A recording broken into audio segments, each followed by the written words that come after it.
Happy Sunday, everyone. Welcome to Take 5. I'm your host, Carla Salinas. San Benito is the birthplace of conjunto music, and there's a spot that for over 20 years, its goal has been to showcase and promote conjunto music. Our Trista Castillo visits Texas Conjunto Music Hall of Fame and Museum. Hey everyone, we're here at the birthplace of conjunto music. I got my accordion and I'm going to show you the museum that has it all. Let's go ahead and check it out.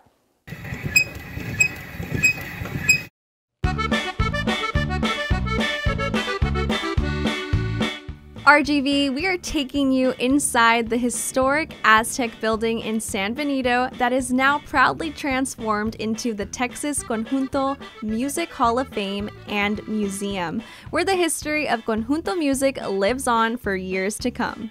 If it was not for museums like this is the only one to this magnitude as of right now. Some of this music would be lost. Locals call San Benito the capital of conjunto music because many of these artists you see in this museum have either recorded their songs in San Benito or are pioneers of the genre. But what exactly is conjunto music? Came over from Germany with the accordion polka, and it was just very, very simple. And here in the Rio Grande Valley where it started, there was a man by the name of Narciso Martinez. He and some of his chums would go sit on the porch on the weekends or whatever, and they'd play, and they'd bring another instrument, or they'd just play little polkas, and that became what we know now as conjunto. And as the music was being born, founder Ray Avila Sr., who is a San Benito native, wanted to preserve the music and memories these iconic artists created.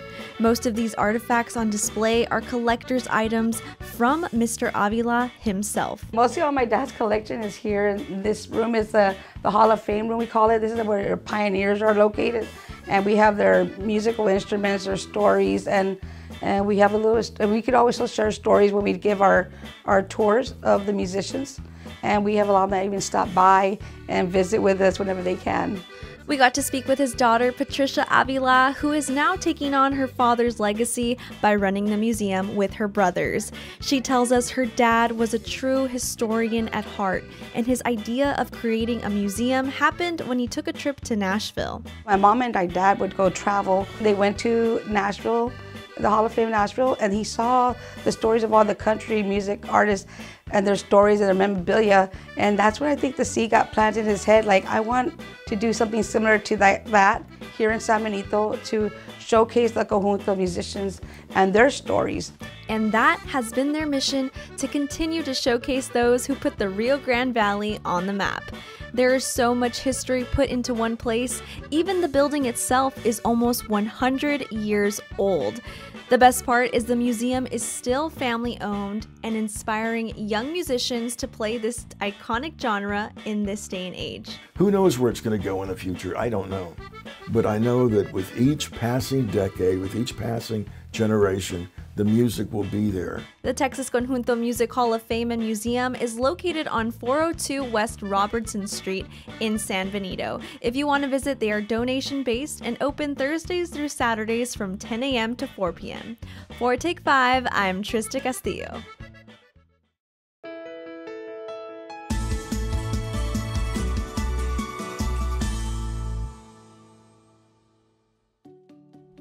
South Texas Health System is making history as they introduce their first ever Latina CEO, and she joins us today. Emma Montes Ewing is not only empowering South Texas Health Systems, but the RGV. Emma, thanks so much for being here. Thank you. Thank you. Glad to be here. And congratulations on this amazing accomplishment. How does it feel to be the first ever? I mean, about time, right? It feels really good. It feels really good. It's nice to represent women and women that are wanting to make a difference in the world. And how does it feel to be the leader of a hospital that's a level 1 trauma center? It really is such a tremendous opportunity. I love being a CEO of a hospital, but the level 1 takes it to the next level. Just to put context, there's only 22 level 1 hospitals in the state of Texas, only 22. And we are one of those 22. And what is significant is that we're here ready with all the specialties when there's a trauma that needs addressing. And so people don't have to go elsewhere, don't have to go to San Antonio or other cities. So we want to take care of our RGV here in town.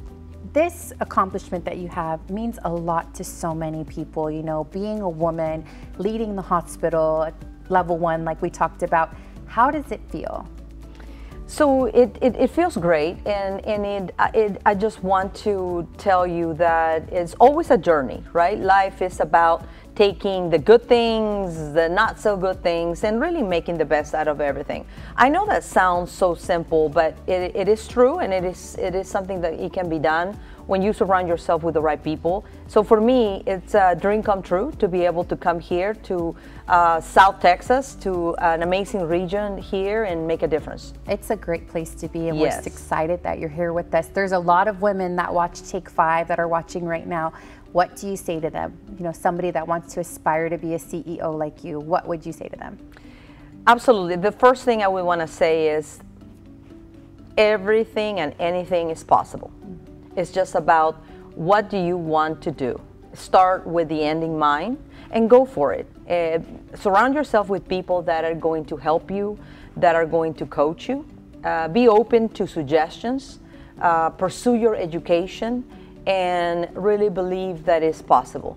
So with all that comes the ability to make our dreams come true and have the confidence to go out there and show the world you can do it. Awesome. Yeah, girl power. Yes. Well, thank you, Emma, so much for coming, and thank you for empowering the RGV. Thank you so much for having me here. The new year has kicked in, and like everyone, the Take 5 girls have things they want or hope to achieve, so they decided to visit Craft Social to create a vision board.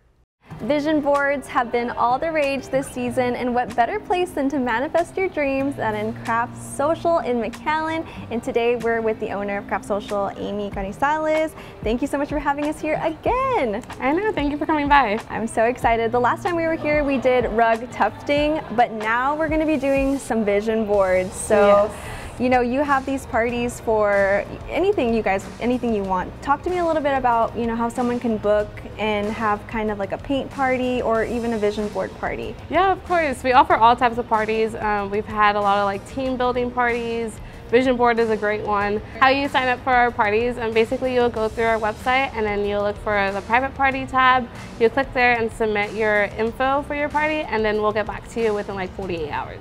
Vision boards are kind of a new trend that's going on, but I kind of have been doing them for a while. I have done this for maybe a couple of years, and it's really, really fun. What's a vision board to you? I have 2 vision boards personally. So I have like a work one that focuses on like Craft Social, and then I have a personal one. And basically I just try to separate them as much as possible since Craft Social is a really big part of my life. But we also have like a personal one, and I start up by listing out my goals, and then once I list out my goals, then I figure out kind of what the main pictures per each goal that I have, and then kind of like cut out different types of magazines that reflect that, and then we'll paste it onto the canvas and design it however you like. And basically, keep it somewhere and hang it up somewhere where you will see it every day, so you can remind yourself on like your goals on a daily basis. That's true, but it's really good to know, okay, what was my focus this year and what was my goal in the beginning of the year? Did I do it? Did it happen? So we're gonna get to do that today with the Take 5 girls, Heather and Millie. Now, do you have any tips for us when starting our vision board today? You want to kind of set up your goals beforehand. Think about it, kind of reflect on what you want to achieve this year, what you want to improve. It's all about just like reaching a goal, but you can also change a habit that you have. And then we'll look through some magazines that kind of reflect that, and then you'll design it in whatever kind of aesthetic way you like it. You can be like really organized, or you can kind of have like a collage kind of type of vibe. Make it something that you want to see every day, and make it something that you're very proud of. And have fun, right? Yeah, for sure. And then to do it with like your team, I think that's like really cool to do because you guys can all keep each other accountable for it. Well, what do you say we bring on the Take 5 girlies and start manifesting? Yes, let's do it. Awesome.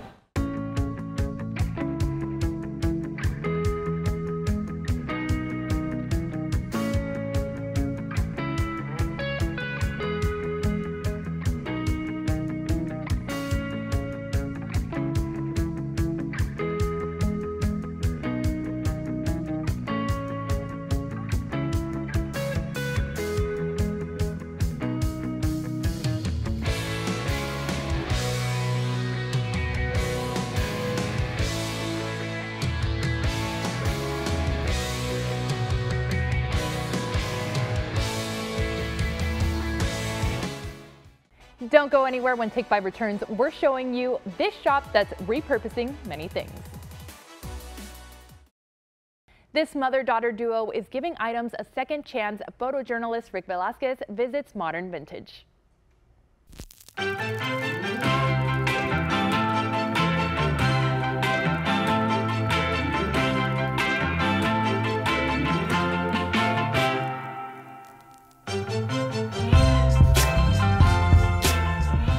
My name is Mia Garza and I'm the owner of Modern Vintage by Jackson Street Antiques. Modern Vintage is a combination of antiques, art, home decor. We have records, books, a little bit of everything for everyone. So my family started, my parents, Leo and Carmen Garza, started with Jackson Street Antiques almost 25 years ago in Harlingen. And my sister Victoria and I, about a year ago, we decided to expand to McAllen through some friends of ours who renovated this amazing building, and here we are.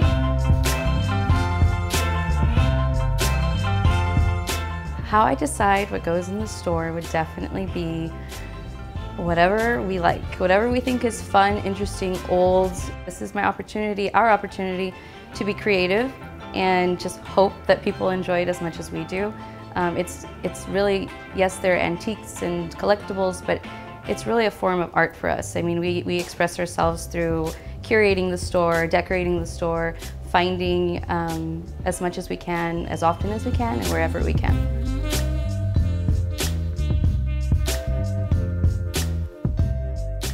We are constantly bringing in new inventory, and we're constantly rearranging. I like to say every time you come in here, it's going to be a new store, but we're constantly bringing in new inventory every week.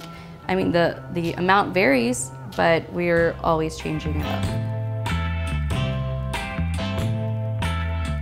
I do think over time, Main Street is definitely going to become a very walkable, shoppable experience for family and especially like artistic people, creatives.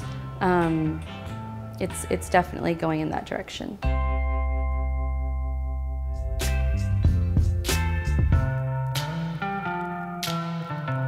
So our social media, you can follow both Jackson Street Antiques and Modern Vintage Mia on Instagram and Facebook. So yeah, we have the two locations, Jackson Street Antiques and in Harlingen, and Modern Vintage by Jackson Street Antiques here in McAllen. You can come by anytime and check out all the new inventory we have, all the unique finds, and hopefully become one of our shoppers.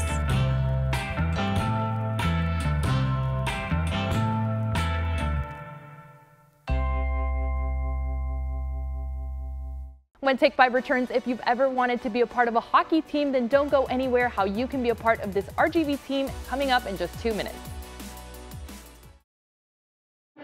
Did you know the Valley has a whole hockey community that plays their tournaments at the McAllen Sports Park? Think you've got what it takes to join? Mike McGee with RGV Hockey is joining us now to give us an inside look of the world of pucks and slappers. Hello, welcome. Hi. Thank you so much for being here. Oh, thank you for having me. Okay, so you run the social media for RGV Hockey, and you're actually a part of the hockey community as well because you play hockey. Yep. So I gotta ask you, like, why hockey? I grew up as a kid loving the game. You know, I got into it because of my dad. I would go to his men's league games and, you know, sitting in the stands as like this little 5-year-old, just seeing the game and falling in love with it. And then growing up playing outdoors in the street, finally moving into organized hockey, ice, playing college hockey, and then moving down here, I never would have thought that I would find hockey here in the Valley. I know you guys had the Killer Bees, but finding roller hockey in a big hockey community was amazing.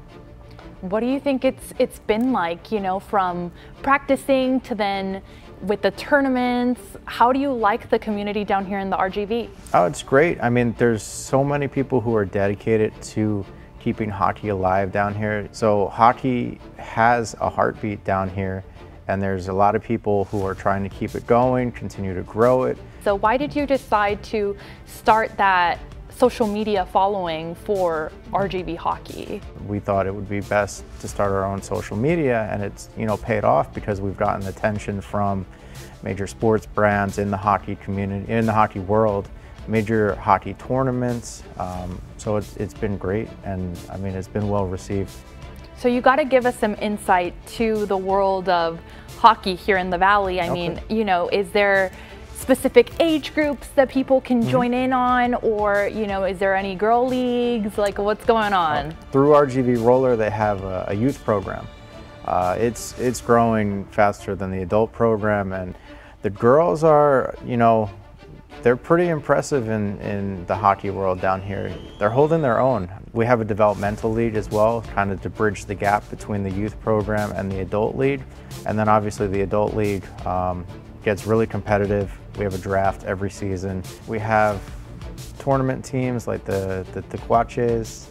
So yeah, it's the mascot of the Valley, apparently. Of course. So if somebody watching this does want to be a part of the hockey community in the Valley, what do you think is the best way to go about it? Come check out one of the games, whether you're interested in the adult program. You can always check out social media. There's tons of content on social media. Always a way to find out more about the hockey community. Awesome. Well, thank you so much for joining us today, and good luck to you on your next tournament. Thank you for having me. And of course, for more information on these guys, visit rgvhockey.com or follow him on social media. Get your running shoes ready to stroll down to downtown Harlingen. All the details coming up next. The following segment is supported by the City of Harlingen. Hey runners, get your running shoes ready and get ready to stroll down downtown Harlingen at the Harlingen Marathon. Joining us today is Cassandra Concilio with Visit Harlingen to give us all the details and how you can be a part of it. Thank you so much for joining us today, Cassandra. Thank you for having me. Okay, so first of all, it's your 6th annual event. How excited are you guys for this year? Oh, we're so excited because the Harlingen Marathon continues to grow every year. And so we are getting runners from northern Mexico, all over the United States to come and run the Harlingen Marathon. Okay, so I know that you're gonna have a couple of different races, so kind of break it down for us. So the Harlingen Marathon has 4 available races that you can run. You can do the 5K, you can do a half marathon, you can do relays, and you can do a full marathon. All of these races are available online right now at myharlingenmarathon.com, and they have different pricing, but all of them get a t-shirt and a medal if you complete it. So, you know, how excited is the city to host this event? I know that you guys worked tirelessly to put this together, and it's coming up. Yes, so we've been working very hard since last year. We always want to make the course better for the participants. We have over 14 water stations that participants can drink water at. There's music, there's a lot of people cheering you on. HCISD does a great job of putting on those water stations, and we work together as a community to embrace all of the tourists and all of the runners that come into Harlingen and just welcome them to the city. Now, the day before, you're actually having a bit of an expo to get ready for this marathon. Can you kind of break that down for us? Yes, so we will have a packet pickup. It's actually going to be 2 days. So it's going to be a 2-day-long expo and packet pickup at the Harlingen Convention Center. Where we'll have vendors, we'll have everything there to get you ready for the race day. And we also will have late registrations those 2 days, so February 9th and 10th at the Harlingen Convention Center. So if you decide to, you know, maybe check out the expo and then you say, you know what, I can do it, you can sign up that day. That will be the last day to register for the Harlingen Marathon. Now, this marathon is actually a Boston Marathon qualifier. Yes. Can you explain what that means? So to register for Boston, you can't just log on. You definitely have to run other races and qualify to get to Boston. So the Harlingen Marathon is a certified course that is recognized by the City of Boston and the Boston Marathon that will allow you to put your time from this race to qualify for the Boston.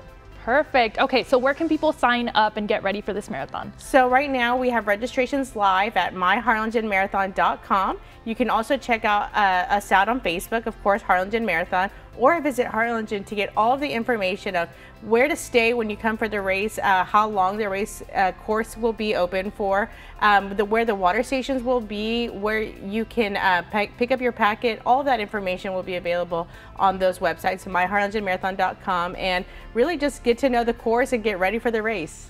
All right. Well, thank you so much for joining us today, Cassandra. We really appreciate you being here. Thank you so much. Okay, guys, good luck to all the runners out there, and we'll see you guys at the Harlingen Marathon on February 11th.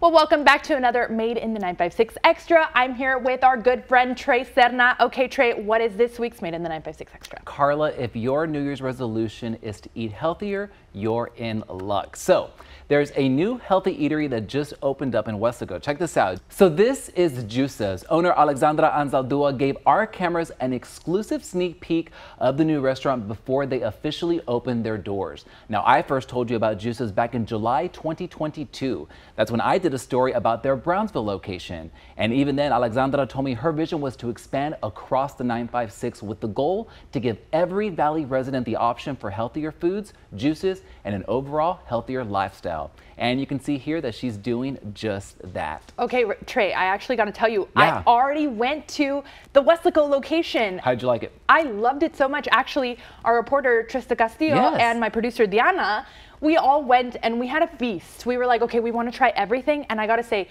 I recommend the poke bowl. Yes, I was gonna say a healthy feast. A healthy feast you had there, right? So good. And then they had like this pozole as well. I think it was like a vegan green pozole. It was so good. Their juice. And so many juices to choose from, really. And they taste really good too. Yes, I really do recommend it. Okay, Trey, so where is this new Westaco location located? Yes, well, you already know, Carla. This new store is located at 602 East Interstate Highway 2. And they have two other locations, as I mentioned, one in Brownsville and the other is in Edinburgh. And you can also find them on Instagram and check out all that wonderful food. Well, thank you so much for joining us again, Trey. We really appreciate you being here. Thank you for having me. Thank you so much for spending your weekend with us. If you got inspired by our vision board party, we would love to see your final results and join us next weekend as we prepare for the big game. Have a great week, everyone.